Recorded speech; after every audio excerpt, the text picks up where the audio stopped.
there, and welcome back to CRYPTID'S Den. I hope today's been kind to you. Wherever you are, I'm wishing you nothing but a good one. If this is your first time here, thank you for showing up. And if you've been with us for a while, you're the reason these stories keep going. Do you believe a creature once carried a dying child to the doorstep of a lonely widow, then vanished without a trace? It didn't speak. It didn't need to. Esther Malone looked into its eyes and stepped aside. The truth is, for 3 days that winter, the rules of the world bent inside her tiny house. The child wasn't human, but it wasn't a monster either. When it left, it took nothing, and left behind a single woven ring and a memory that never faded. No one's ever told this story until now, because I found Esther's journal, and what it says will change the way you see what's waiting in the snow. You'll learn exactly what happened inside that house. Why every year since, Esther placed a bowl of warm water and a folded blanket by her door, even though nothing ever returned. On January 29th, 1986, the local paper recorded tracks around her home, 300 meters long. No wheels, no boots, just prints.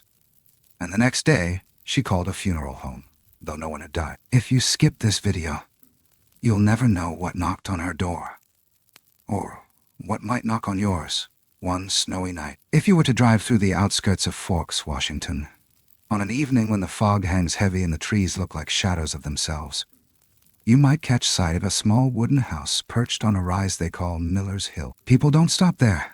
Not anymore.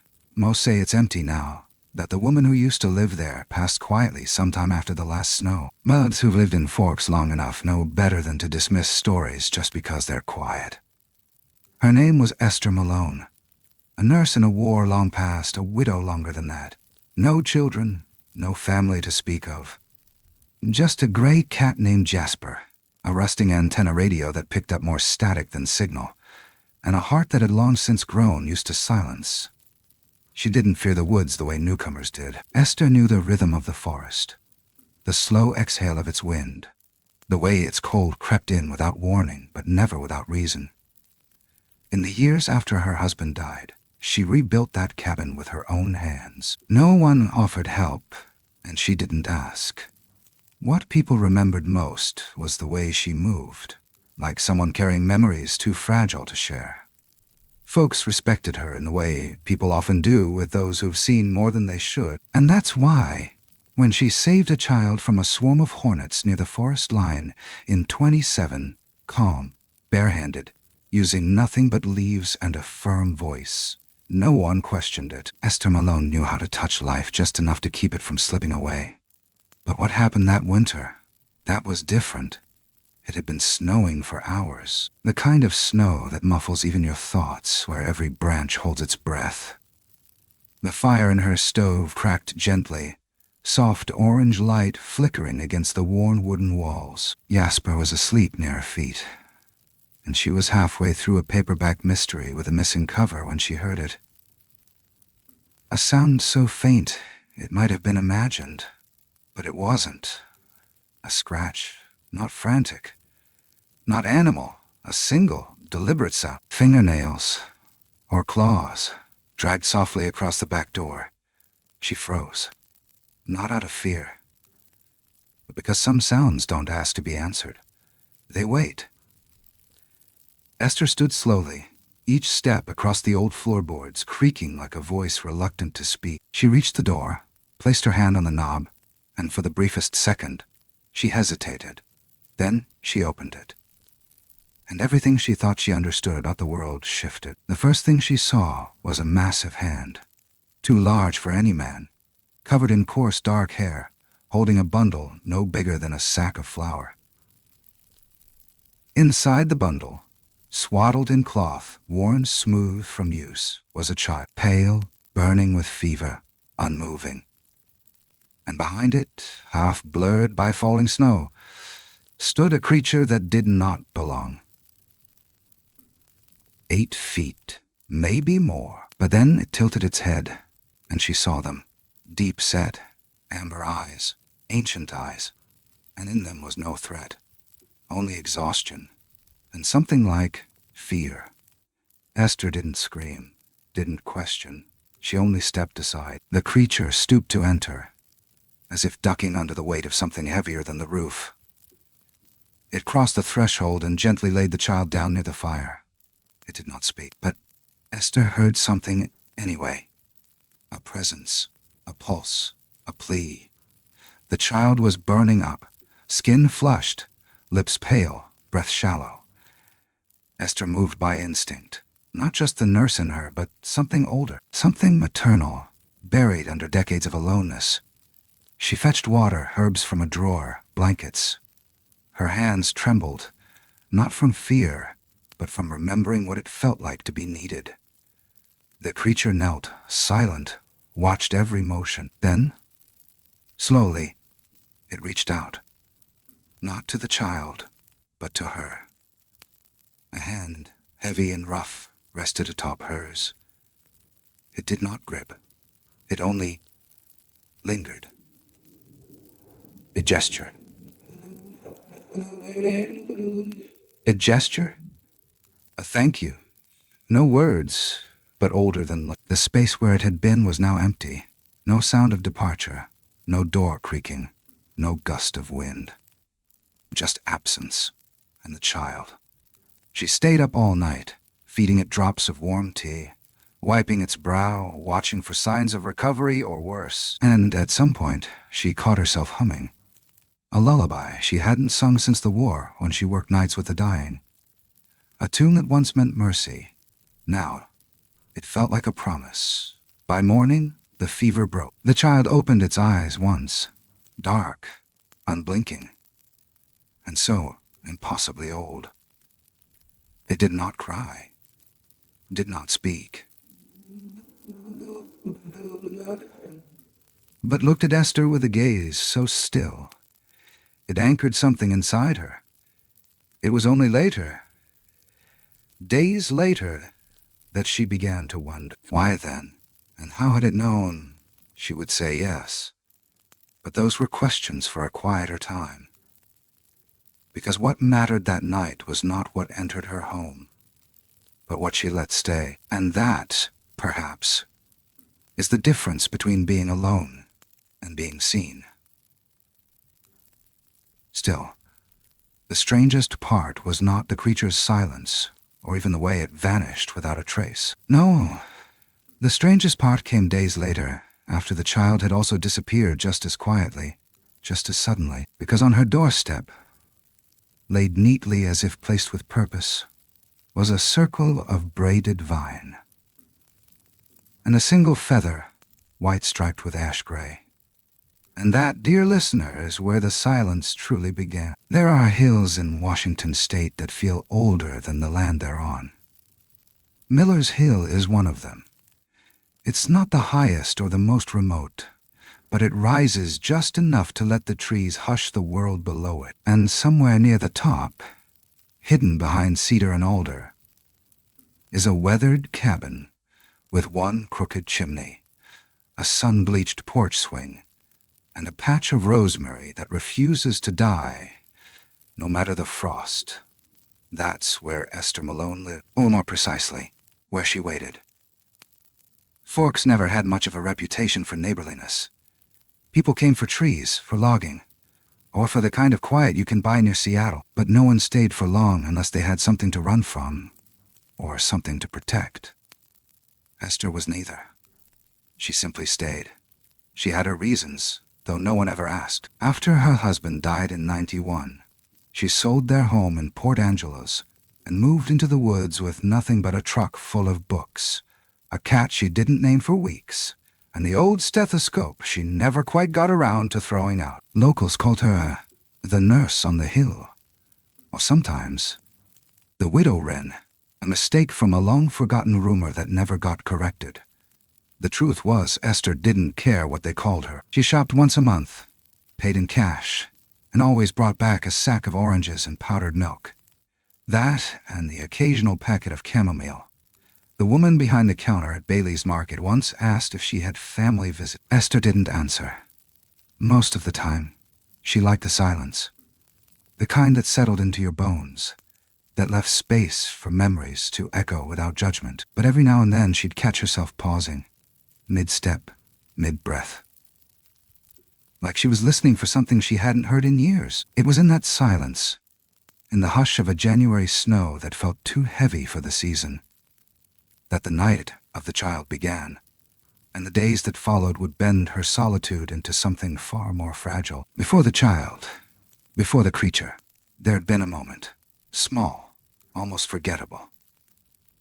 A Tuesday in late fall.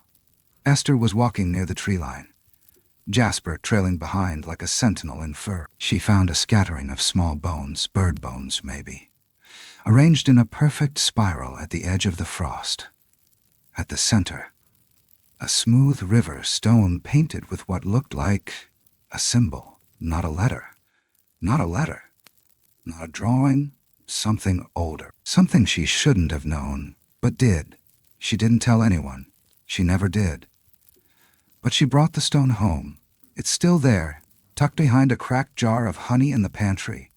A few months later came the hornets. A boy, maybe 6, had wandered too far past the park's edge. By the time someone noticed, he was swollen, purple-lipped, convulsing on the forest floor. Esther found him first. No phone, no supplies, just instinct. She chewed yarrow root from her own garden, crushed it into pulp with her hands, and pressed it against the bites while whispering something she hadn't heard in 50 years. A prayer in a language she thought she'd forgotten. The boy lived. His mother never found out how close he'd come.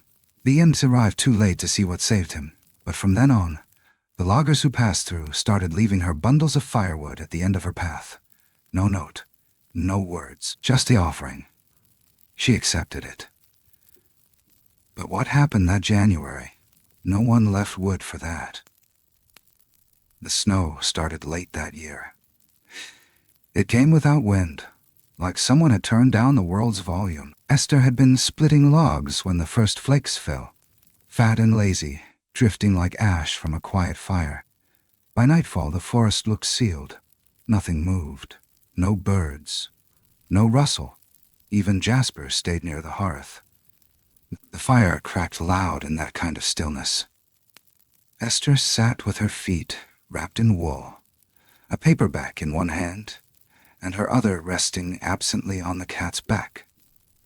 She had learned to read the forest like most read faces, the way trees leaned, the kind of cold that came with the wind, the smell of sap in certain months.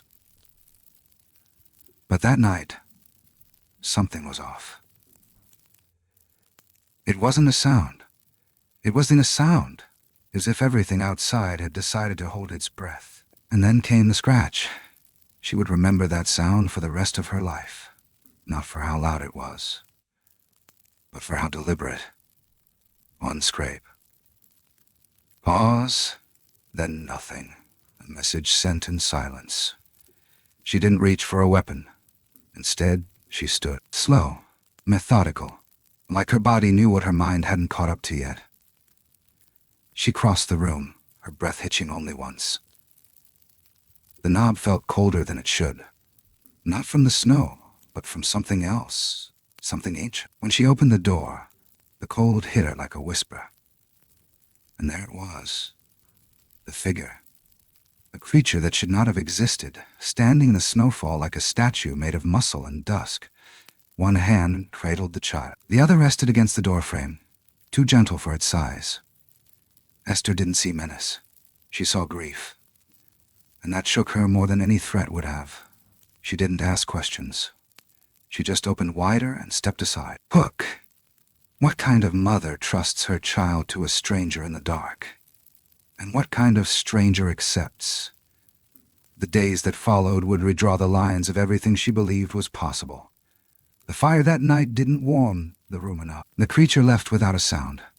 And the child, half alive, fevered, wrapped in the weight of a forest long forgotten, stayed behind like a breath held too long. Esther Malone, the woman who had nothing left to lose, found herself in the company of something not quite human, and somehow more familiar than anything she'd known. And as the snow thickened outside and time slowed its crawl, she realized the silence at the edge of the forest wasn't empty.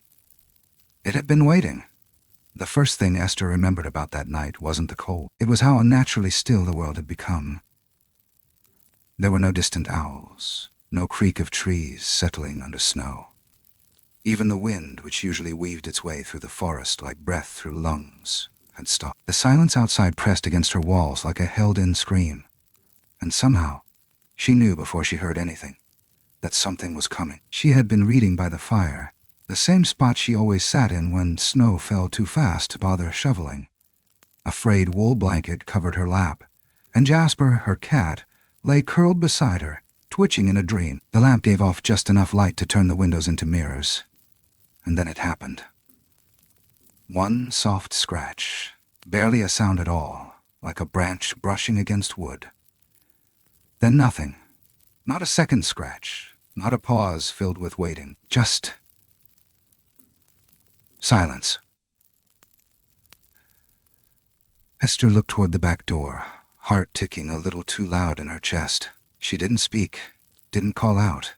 She just stood up, slowly, the way someone stands when they're not quite sure if they're awake. Jasper stayed behind, tail flicking once in protest as she crossed the floor.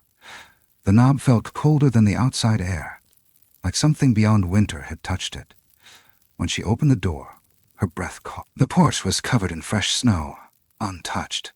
No footprints, no shadows. Except for one. A towering figure stood just outside the reach of the porch light, motionless. Its shape was wrong. Too broad, too tall. But it didn't move, didn't threaten. It simply waited. In its hands was a bundle. Rough cloth, worn, held carefully between massive palms. Esther stepped closer, squinting. The light from behind her stretched just enough to catch the edge of the figure's face. Or where a face might be. And inside that cloth, barely visible, was a child. A child, limp and burning with fever. Eyes closed, lips dry and breathing, but shallow, too shallow. Esther looked up at the creature, and it looked back. Its eyes weren't what she expected. Not wild, not animal. They were tired, familiar, and in that gaze was a kind of sadness so deep it felt older than language. It did not speak. It didn't need to. She stepped aside. The creature bent, knees cracking faintly beneath its weight, and entered the house. The floor creaked under it, not from aggression, from gravity. It crossed the room with impossible care and laid the child on the rug by the fire. Then it turned to her. Slowly, one hand, large enough to cover her chest, reached out. Esther didn't flinch. She extended her hand. Its fingers brushed her knuckles, coarse, warm, trembling with restraint. Not a handshake, not a grasp, just contact. And in that moment, everything slowed. Then it withdrew. She blinked once. It was gone. No footsteps, no gust. Nothing but the snow blowing softly where it had stood. The child lay in its place, sweat shining on a too-pale forehead. She didn't question it. There was no time. She knelt beside the child and let the nurse in her wake up like an old instinct returning from hibernation. Skin clammy, pulse too fast, a fever climbing toward seizure. Esther moved without hesitation. Herbal poultices, water boiled with pine and willow bark, compresses on the chest. The child twitched once, whimpering, but the sound wasn't a cry. It was something closer to memory, like the echo of a voice it once knew, but could no longer recall. She sat beside it until dawn. Every so often, she looked at the door, expecting it to open again. It didn't. She wanted to believe it had all been a dream, but the heat of the child's skin said otherwise. The scent of the forest still clung to the air, wild and earthy and ancient. And then came the moment. The hook. Just past 4 in the morning, the child's eyes opened, black, Not dark, black, the kind of black that holds stars inside it. It didn't blink, didn't speak, just stared at her. And for a second too long, Esther felt something she hadn't felt since she was a girl at her grandmother's knee. Recognition. The child knew her. Not from this life, not from this life, not from any place she could name, but it knew her. And something inside her, something long buried, remembered back. She whispered, "You're safe." The child closed its eyes again. Minutes passed. Then, an hour. She dozed off and on, each time startled by how quiet the world had become. Not dead, just waiting. And as the sun broke over Miller's Hill in a wash of pale gold, the fever eased.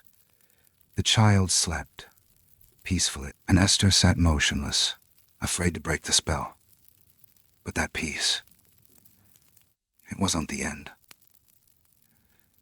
It was only the breath between storms.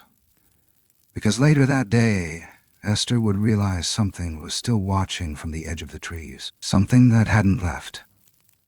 Something that didn't blink. And though it would never enter again, it wasn't finished. Not yet. The air inside the cabin had taken on a strange weight, thick and expectant, as if the walls themselves were holding their breath.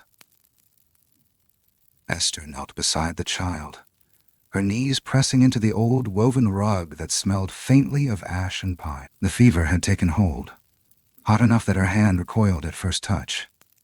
Skin flushed dark across the cheeks, a thin line of sweat tracing the curve of its temple. The child wasn't conscious, not fully, but there was a flicker of something beneath the lids, the smallest twitch, as if some piece of it was aware, struggling not to let go. She leaned in, whispering gently, not with words but with sounds of comfort.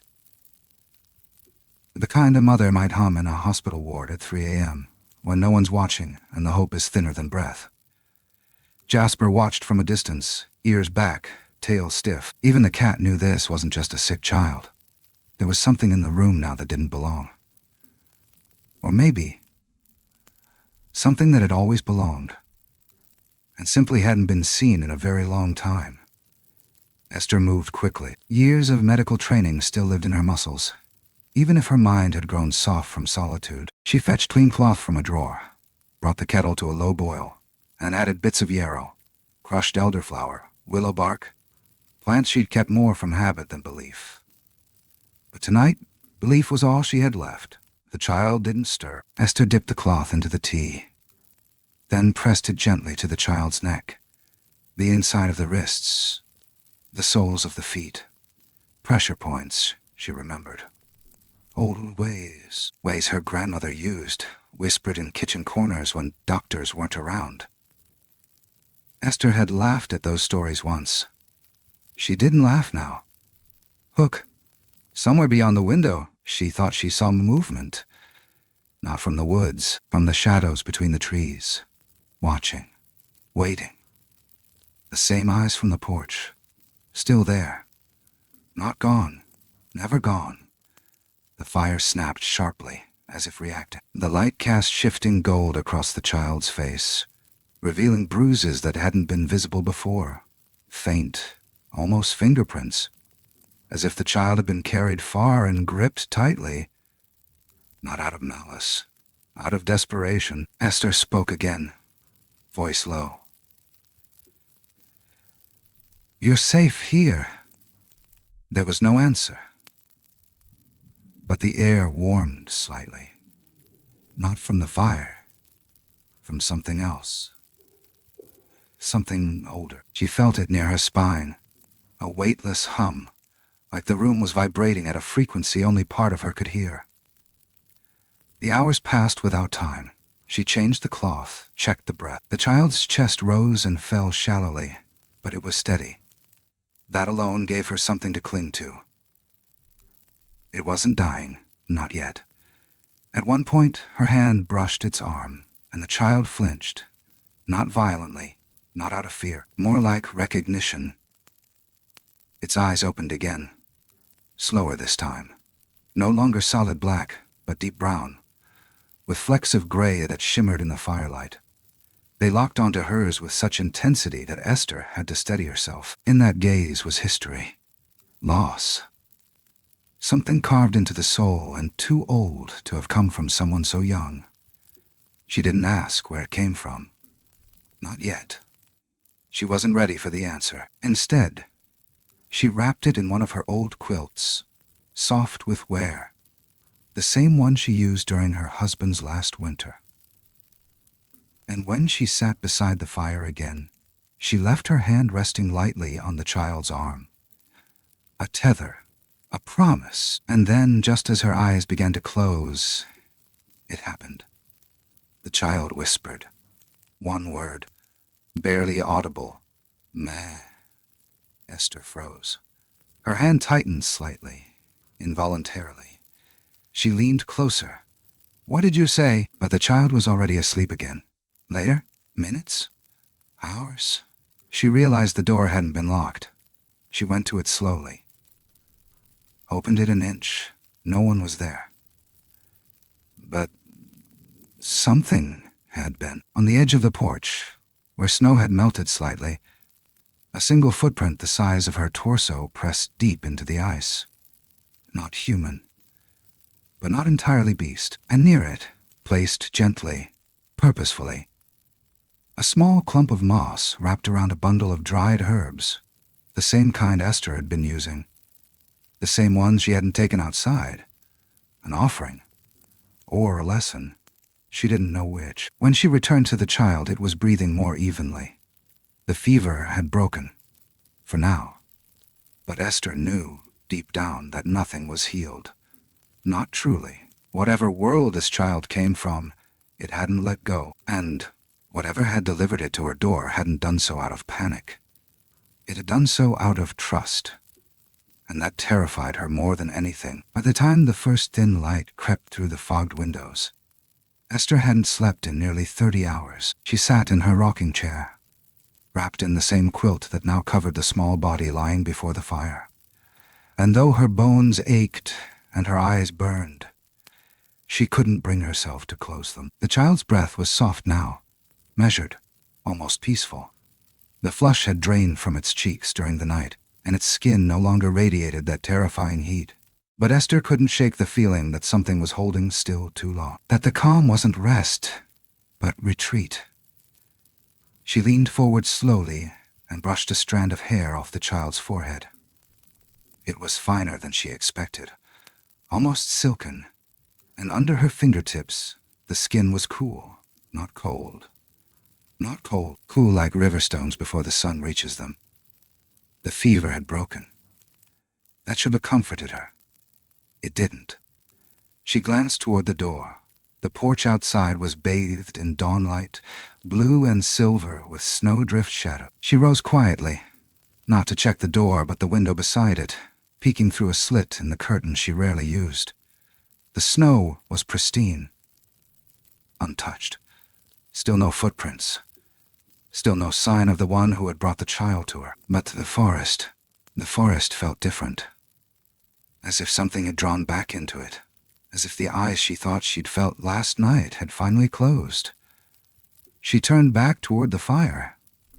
The child hadn't moved. Its small chest still rose and fell with the steadiness of a sleeping animal. Deep, instinctive, unconscious. Esther exhaled for the first time in what felt like hours and let herself believe, just for a moment, that maybe, just maybe, that's when she noticed it.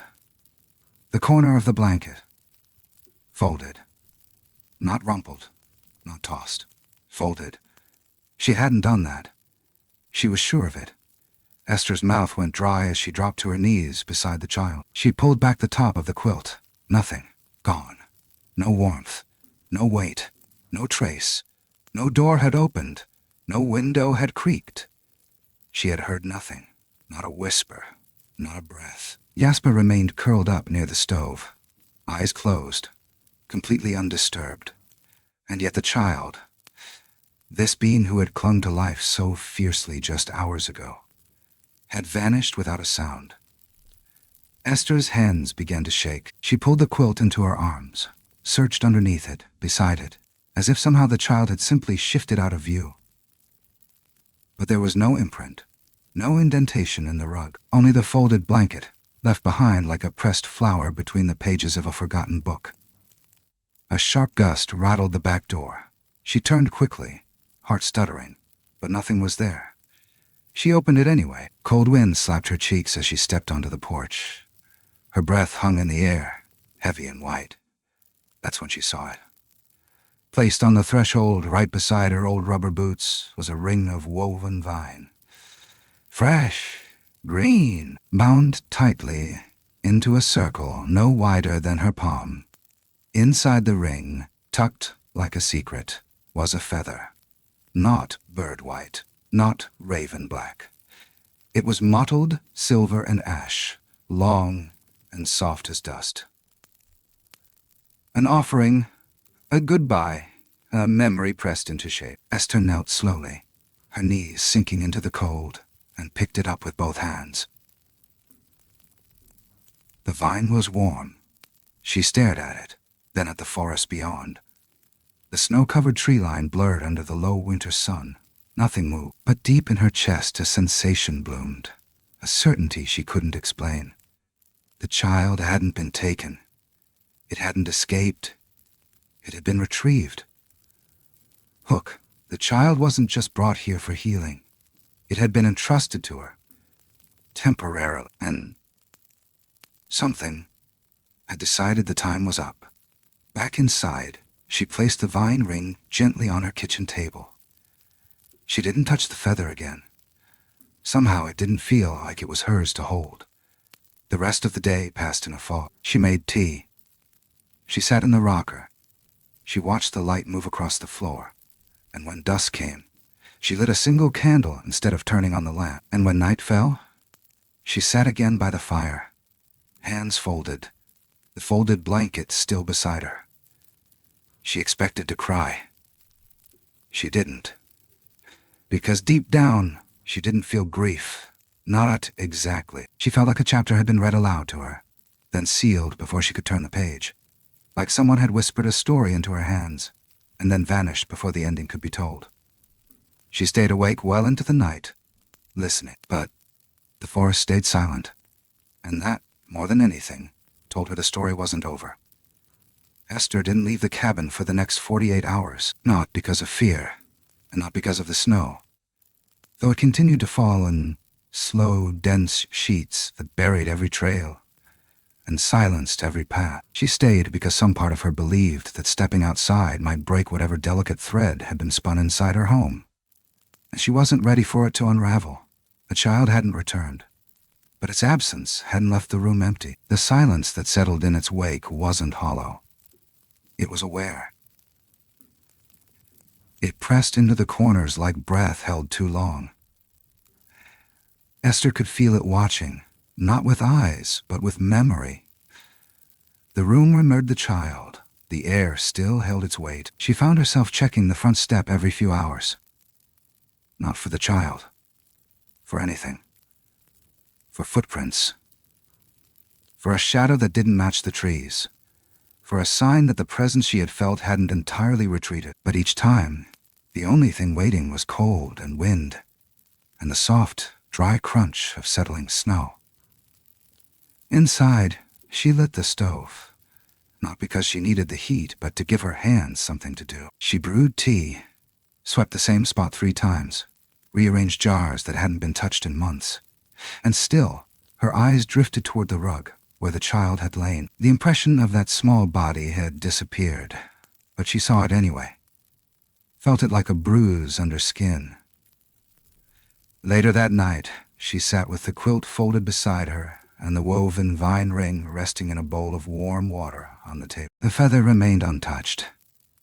Something in her said it was not for handling. It had been left, not gifted, like a mark, a message. Then something strange happened. At exactly midnight, Jasper lifted his head from the hearth, ears twitching toward the door. He didn't growl.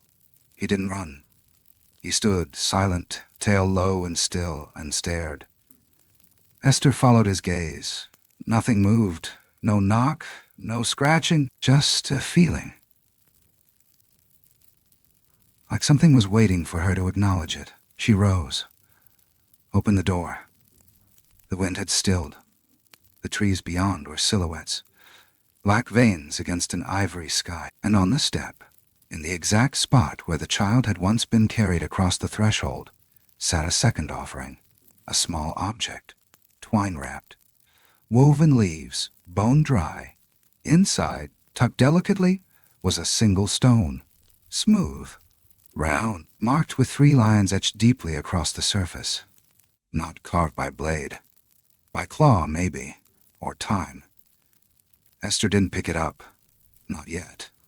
She knelt and stared at it for what felt like hours. The cold seeped into her knees, but she didn't feel it.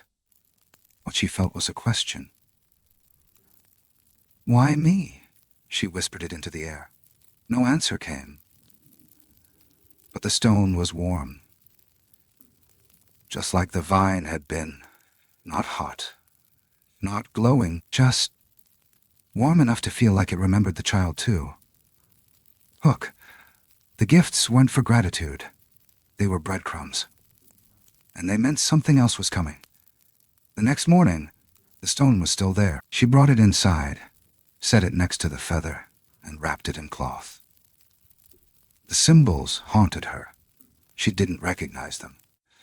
But they echoed in her mind like something forgotten on purpose. That day, she didn't cook, didn't wash. She sat, mostly, watching the corners of the cabin as if the child might return at any moment. Not from the door, but from between the seconds. From the silence itself. And at dusk, it did return. Not in body, but in sound. Oh, a soft rustle. Like fingers brushing dried grass. From inside the house. Esther froze. The sound came again. Near the fireplace.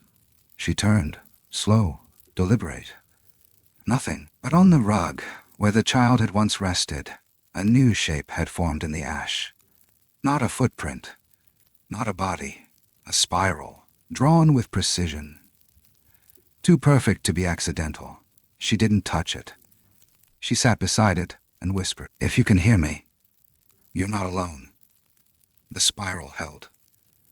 Night fell hard that evening. The cold returned heavier. The trees groaned under their burden. But the house, her house, was warm. Not just from the fire, from presence, from whatever had marked the room and hadn't yet let it go.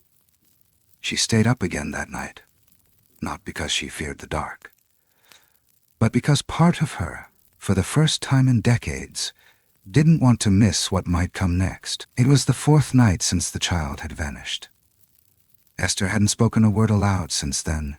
Not to herself, not to Jasper, not even to the still air that hung in her cabin like breath caught between prayers. That night, as she sat at her kitchen table with the vine ring cradled in her palm, she opened a drawer she hadn't touched in years and pulled out the thing she'd always kept but never let herself believe. A folder, weathered, brown-edged, and soft with time. Inside were articles, clippings, and scrawled notes, most of them yellowing. Some brittle enough to crack if folded too hard. Names she'd heard whispered in town over the decades. Stories that came and went like river mist, all tied to this patch of land, this slope of forest. And they all had one thing in common. No explanation. Disappearing children. Disappearing children. Strange footprints found near campsites. Objects left where no path led. Screams that echoed but never approached.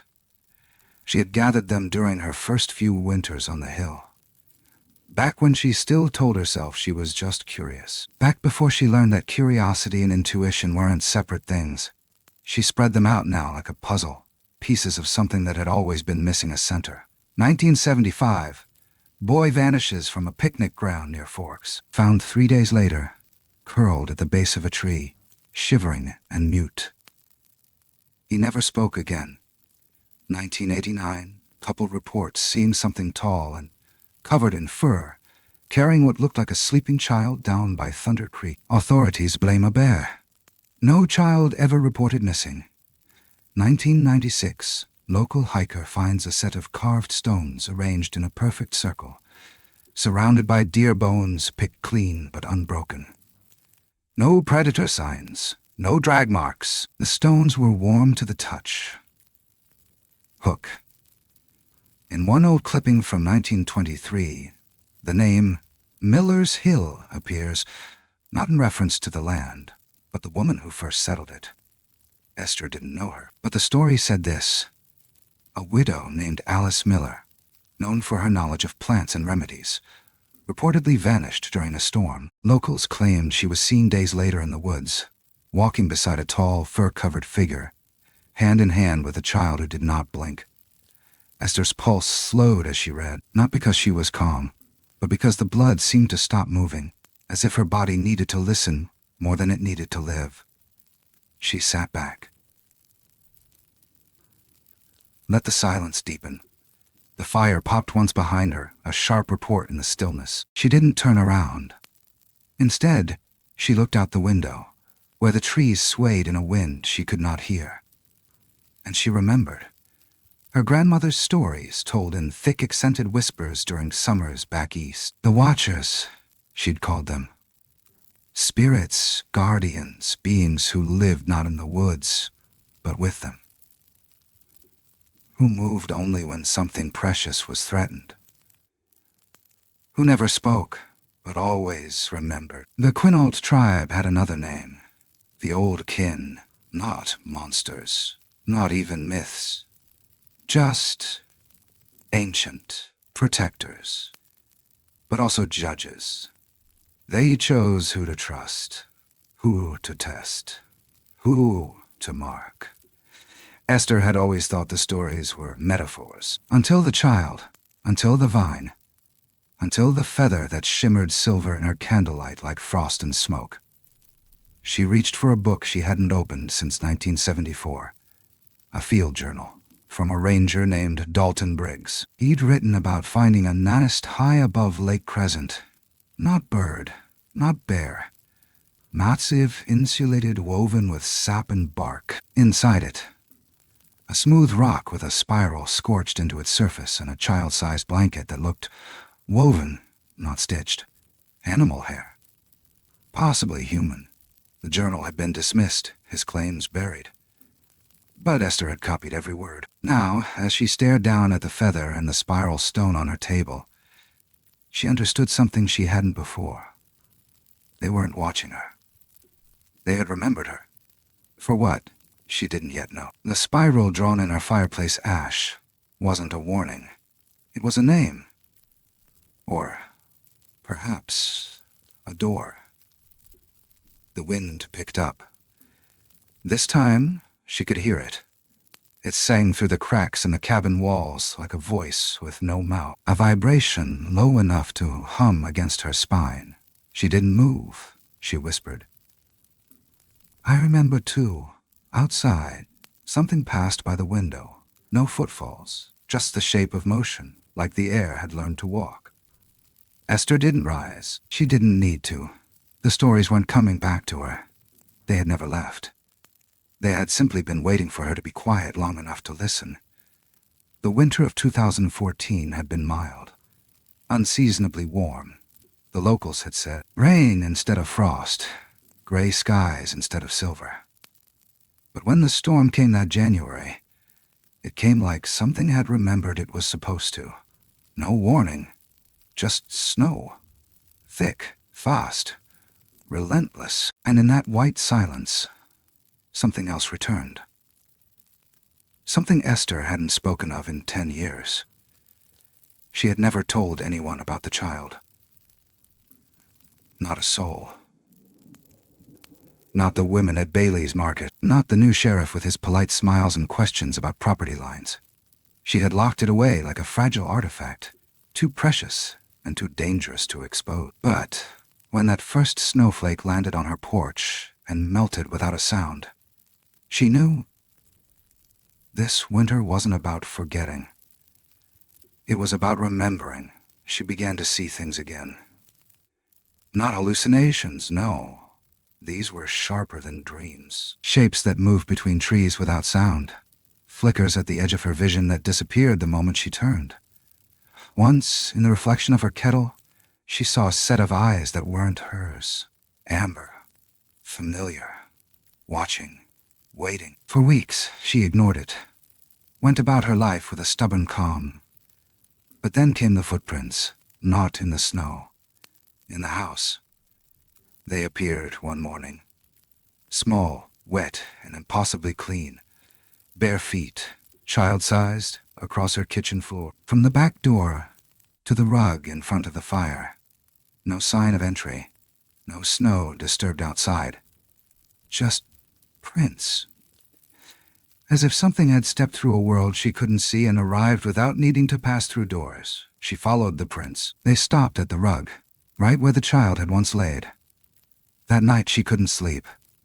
Every creak of the house sounded louder, more deliberate, not like settling wood. Like breath, like pacing. And just after 3 a.m. she heard it. The sound of fabric being folded. Slowly. Carefully. And a whisper so faint it might have been the wind. Except the wind never says names, her name. Just once. Drawn out like memory. Esther. She lit a candle. Didn't move. Didn't breathe. Hook. She wasn't just remembering the child. The child was remembering her. The next morning, something had changed. On her porch sat another stone. This one, larger, smoother, no markings. But when she picked it up, it hummed in her palm. A vibration so low, it felt like silence given shape. Esther placed it beside the others, now tucked into a wooden box she kept near the stove. She didn't know what they meant. Not yet, but she knew they belonged together. She began mapping the symbols she had seen. The spiral in the ash.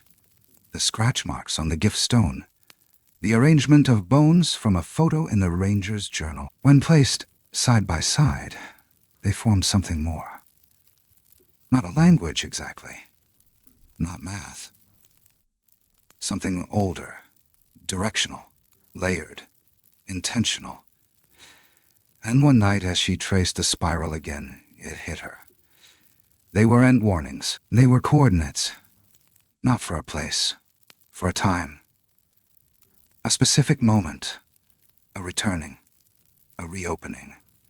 A breach. Esther sat back, the air too thick to breathe. If what she felt was right, if these symbols weren't messages but timers, then something was coming back. Not the mother.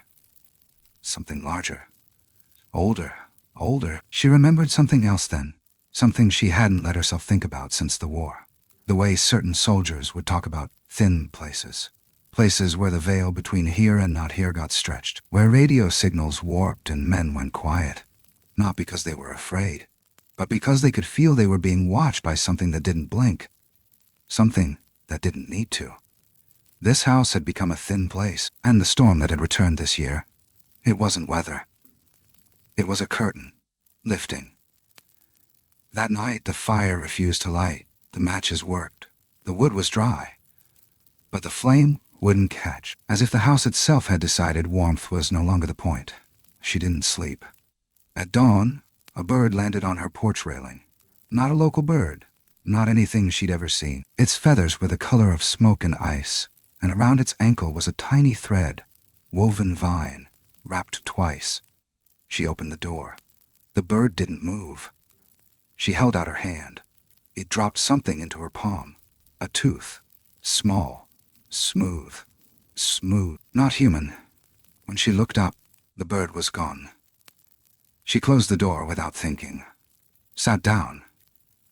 Held the tooth in her hand for a long time before wrapping it in the quilt and setting it next to the stones. And that's when she knew. The year the snow fell different wasn't about endings. It was the beginning of a return. One that had been marked long ago. One she had agreed to, even if she hadn't known it at the time. The child hadn't just visited her. It had chosen her.